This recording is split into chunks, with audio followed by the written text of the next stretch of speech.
Hello! I am about to go live with Jessica Yellen from News Not Noise. Let's see where she is. Hi there. Okay. See you. All right. About to start. Hi, everybody. Hope you're having a great, what day is it? Wednesday? Hi. How are you? I'm good. How are you? Thanks so much Good. for talking with me. Oh my gosh, thanks for taking the time. Of course. I've been watching some of your other lives and they're so informative and helpful. So I think this is great for people who are nervous about voting and have All of a little us. bit more information. I know, which is so crazy. Like, this shouldn't be a nerve-wracking process. No, and I think if we can all keep up the energy after the election, we should figure out a way to make voting easier for everyone so that it's fun and flawless. Yes, I totally agree. I mean, I was thinking about that, and I'm going to be a poll worker on election day, and I'm so cool. excited. I have Awesome. like my big face shield and everything. I was just thinking, it's really like voter suppression. All this anxiety, the long lines, the confusion. I think before I thought it was normal. I'm like, I went to college. I should, even if I didn't, I should be able to figure this out. But it's almost like it's made to be more confusing than it actually is. Well, when you look at some of the rules and the laws, you see that in some places they really throw up barriers to make it hard. But the good news is if you know it in advance, you can make sure your vote counts. You just have to like follow the instructions. Right. Jump through all the hoops. Jump through the hoops. And some people do. I mean, the one thing I can say is some people are working so hard to suppress your vote. It's proof that your vote really matters. They wouldn't be working that hard if every vote didn't count so much. Exactly. So that's the silver lining of it all, is that our vote really does matter. Yeah. Well, we have some questions here from voters, and I can either ask you these questions or if there's things that you think are most pressing. Ask. Okay. So we're at this point where we're 6 days away from voting day, and I know a lot of people have mail-in ballots. At this point, should people still mail their ballot in, or what do they do? I love this question. It's important. Don't mail it. At this point, the mail system is not, let's not count on the mail system to get it in by the varying deadlines in different states. Some states require that it's there by election day. Some say postmark the day before. What if it gets lost? Not worth it. So my suggestion is at this point, drop it off, carry it in, or show up and vote in person. If you want to drop it off, you can Google where's a ballot box near me. If you want to carry it in, where's a voting center near me? And if you want to vote in person, you can also say, where's a voting center near me? And I did that. I had a mail-in ballot and I was like, you know what? I want to vote in person. Mm-hmm. So I just went to the polling place, handed them my mail-in ballot, and they let me do in-person voting instead. Amazing. And if you have the mail-in ballot and you walk to your ballot location, what happens if it's not your polling location that you go to? Is it a provisional ballot, or because you have the mail-in, does it still count? If you have a mail-in ballot and you're going to an in-person location, I would suggest they'll count them. If you filled out the mail-in ballot, you can hand it in at one of those locations and you don't have to vote in person. You can, it can replace. The one thing I say is check your state's rules, your area's rules, because like where I live in LA, I can go to any voting location. But in other places, you have to go to the voting location designated for you. Yes. So that's what I was learning. I was in this training class, and they were saying if you're voting on, this is just for New York. This is just for where I am. I know it varies state for state. But if somebody shows up and they are not at their registered polling place, we can't legally say you can't vote here. Your vote won't count here. They have to either go to their correct polling location, or we give them what's called a provisional ballot. Yes. And then after the election, they go through and decide, does their ballot count or not? I was like, that doesn't 100%. It's because not everybody's voting lists are online and organized in a super efficient way.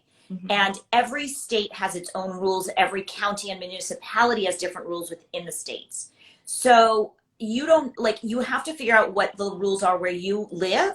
But my advice is definitely check before you go to see what is my polling place. Because if you can avoid getting a provisional ballot, you want to do that. Provisional ballot is like a backup ballot. They count them last after checking. They get thrown out a lot. So it's a great option if you don't have other options, but I would not default to that. Great. Yeah, totally agree. Now, I'm wondering about the confirmation of Amy Coney Barrett. Yeah. And so I know that it varies state by state, right? Like Pennsylvania, it just passed that if there are mail-in ballots that are coming through, they'll count them up to like 3 days. But Wisconsin or something, it has to show. Why does each state count it differently? Why isn't it not the same all across the board? This is a messed up thing, but our Constitution was all about giving states the power because they didn't want too strong a federal government because they were fleeing the king. So they were scared of a king, and they said all the states have the power. And part of what they did is they said every state has the right to decide how the vote is counted in its own jurisdiction. And then they just report that up. And in like the old days, voters didn't even say. Like a lot of it was up to just legislators in state capital, and they picked who goes and votes for the president. So it's gotten more democratic than it used to be, but it's still not, the kind of system you imagine where we're like all voting by the same rules, all in the same way. It's possible to change it to get there, but it requires a lot of work. So right now we have this patchwork system where every state is in charge of itself, and there's so much variety, and that's where the Supreme Court could really come in and frankly wreak some havoc if the ballots aren't like done right. Okay. Sorry. There's actually, I'll throw it up on my story later for people watching, but there's a really great episode of The Daily that talks about the Electoral College. Yeah. That I found really fascinating. I just interviewed a historian who's an expert on the Electoral College. I'm going to post it in the next 3 days at Jessica Yellen, and he's so interesting where he explains why it was built that way, what the weird things are. The one thing I'll add is if there's a massive turnout and everyone votes and you really pay attention and execute your ballot well, none of this matters because the voice of the people could be so loud that that's all, like nothing the Supreme Court can do will matter. The Electoral College won't get messed up. We all got to do our best to vote this time. We just have to show up. I know. Okay. Now, so speaking of when, like on election day, when do you think we'll know the results of the election? I mean, will it take a couple days? Do you think we'll know right away? So some people are asking, I just want to say, if all this is confusing, at the News Not Noise website, we have a voter resources button that lists what we found to be the best resources to find where's your ballot box, what are the rules for voting. You can just go there, newsnotnoise.com, and voter resources and find the rules in your state. Sorry, people are asking. So, yeah, we should ask people's questions. If anyone has questions, they can shoot them up in the comments and we will see. Okay. But for election day, so there's two ways it goes. Either there's a massive blowout, the margin is so clear that we know quite early on election night and we'd have a winner. And there are certain states that count their mail-in ballots early and on time, and those are Florida, Arizona, Ohio, and partially North Carolina. Mm-hmm. Those are toss-up states, so like either guy could win them. So if one guy wins by a lot that night, that means they've counted their mail-in ballots, their early ballots, and same-day ballots, and their vote is a pretty clear lock. And that could put us over on election night and make it just like a simple, no anxiety evening where we know the answer. Okay. Not no anxiety. If it's super close in those states, if there's close, That means in the other states, all the mail-in ballots are going to be carefully examined because every mail-in ballot could make the difference. And a lot of states like Michigan, Wisconsin, and Pennsylvania, they're not going to really start counting their ballots until election day or close to election day. So they have like millions of mail-in ballots to go through, which we've never had before. And if it's close, you'll have lawyers jumping in to like examine each ballot and contest things. So it could really be drawn out. So let's talk a little bit about that, mail-in ballots and signatures, because I know that there's been a lot of information about making sure you're signing the envelopes, that your signature matches. Yeah. Let's just make sure people know they should copy the signature that's on their driver's license. This is really messed up. So I've interviewed a lot of elections experts, and they tell me that it's usually the signature you use to register to vote. So like in California, when you do your DMV registration, that's your voter reg. But in some states, it's different. So it's the scribble you did when you registered to vote. And what I advise is when you're signing, if it's the outside of the envelope or the ballot, don't be absent-minded about it. Like focus and do your signature the way you usually do your signature so that it doesn't turn out weird. The one thing I'll say is the advantage of voting in person is none of that matters. There's a person there to help you. They validate that it's you. They don't do the signature matching. And so if you can vote early in person, that all this problem goes away. Yeah, when I was doing the training, the woman who was teaching us said, she's like, my signature, she was an older woman, she goes, my signature has changed so much. You know, what happens if I've had a stroke or I broke my arm and I can't write? You can't sort of discriminate because an 87-year-old might be signing their name and it looks much different from when they first registered.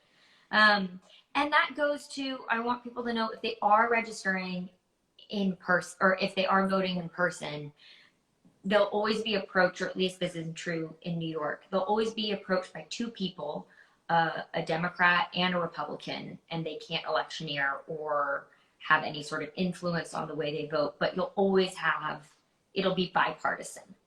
So you mean the poll workers? Yeah, the poll workers. I didn't know that. That's so cool. Yeah, that's why they always work in teams of two. But you don't wear any labeling. People don't know what your party. No, we don't wear any labeling, but I mean, I'm a registered Democrat, so I think all the people they just have to be on both teams. That's so cool. Yeah, it's cool, right? What will you do? There are you get assigned to different, so either you're at like a table where you're taking people in and you're taking their names in, or you're setting up the booths, or you're making sure information is there, or there's passing out the ballots. There's also making sure, like checking off, counting all the ballots. And then if somebody needs a new ballot, it's all done by hand. It is so archaic. And it's amazing. It was, I mean, I have a whole pamphlet here. Oh my. You're kidding. No. You have to study that? Yeah.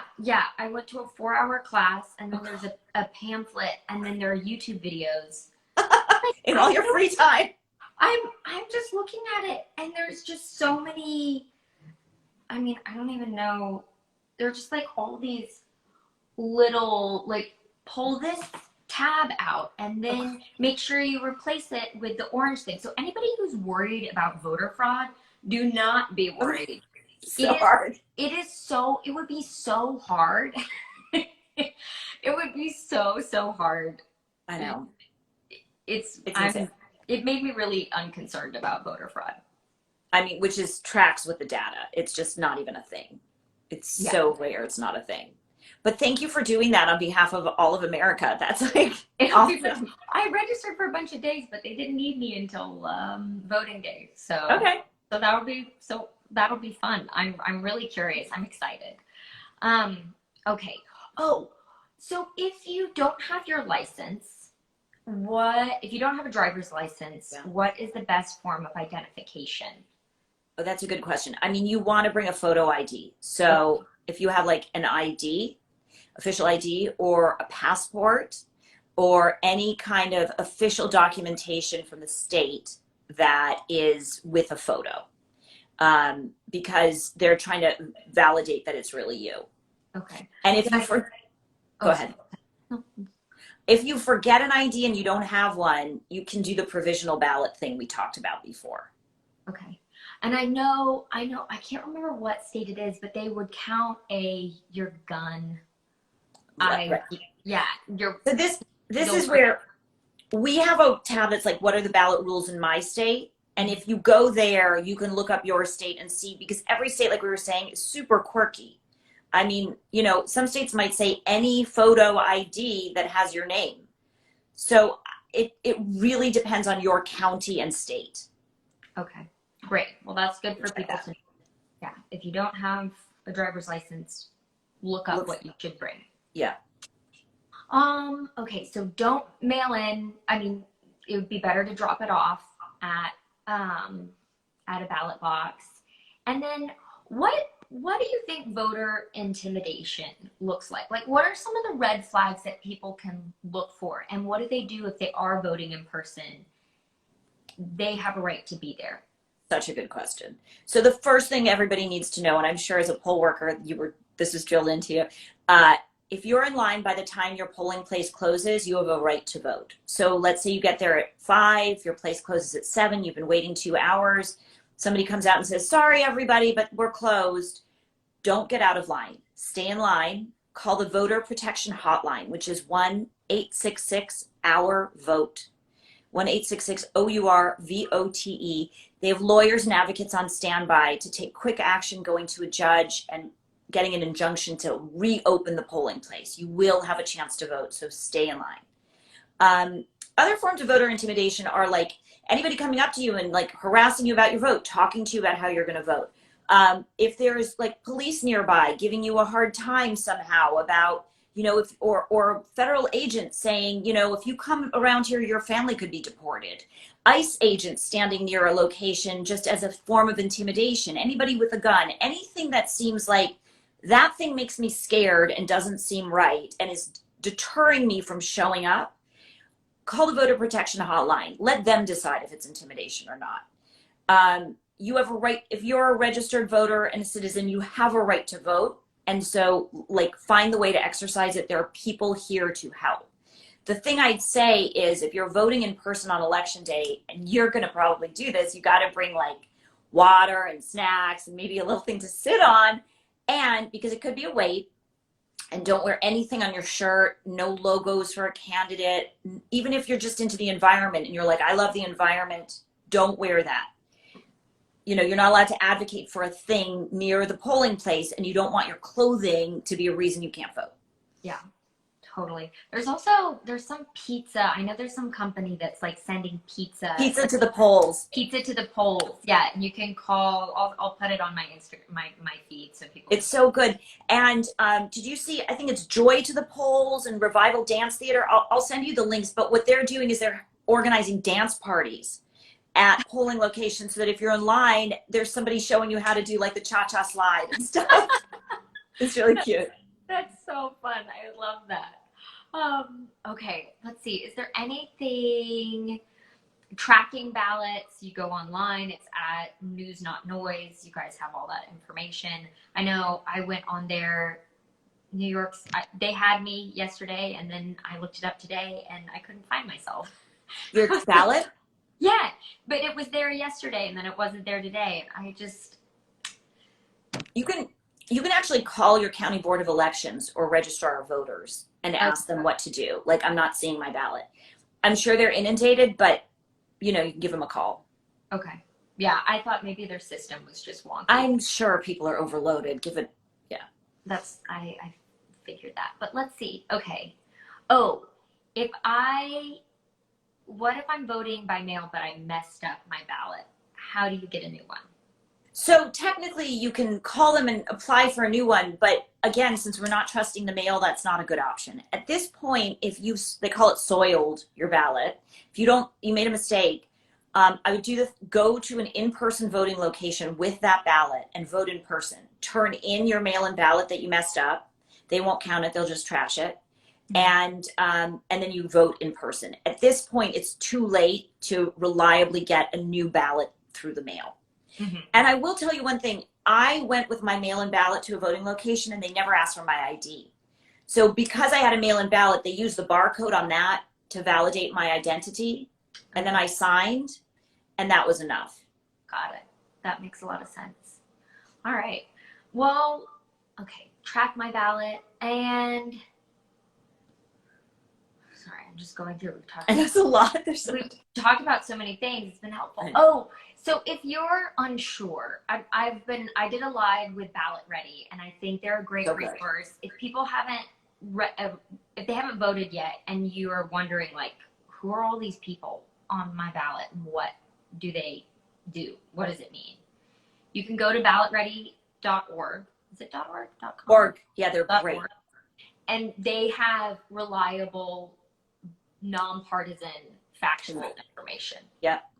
They're really great. That. And can you bring your phone into the polling place? Like, what happens if you go, I have 87 people to vote for? How do I remember? 100%. Double check at the door, but every place I've checked, you can always bring your phone in. You cannot use it to take selfies or video of the place. Don't whip out the camera. But you can use it as a cheat sheet.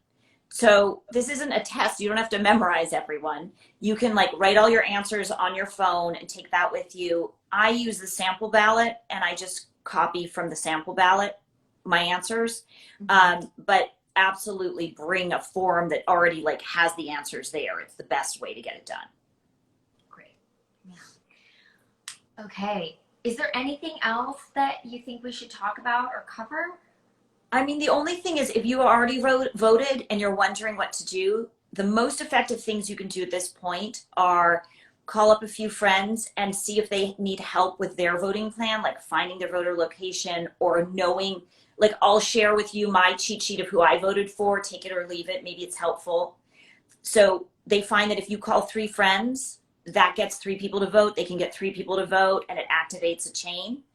And the other thing is, if you're a boss, you can give people time off to vote. Like explicitly tell your employees, please take 3 hours to vote. And if you're an employee, you can ask your boss to do this. Those things make a huge difference in getting the vote out. That's so smart. That's so smart. I love that. And it's smart to give them days off for before November 3rd. It takes less time, right? They'll be faster. Well, thank you so much, Jessica. It was so great talking to you. You're such a doll to do this. I feel like I'm getting lost. I feel like I'm just watching you because I like watching. It's so funny. I feel that way about you. And then I realize I'm on live as well. So it's a weird experience. But thank you. Everything's meta these days. Thank you. Have a good one. For your great reporting and all the really helpful information. I appreciate it. Talk to you soon. Okay. Bye.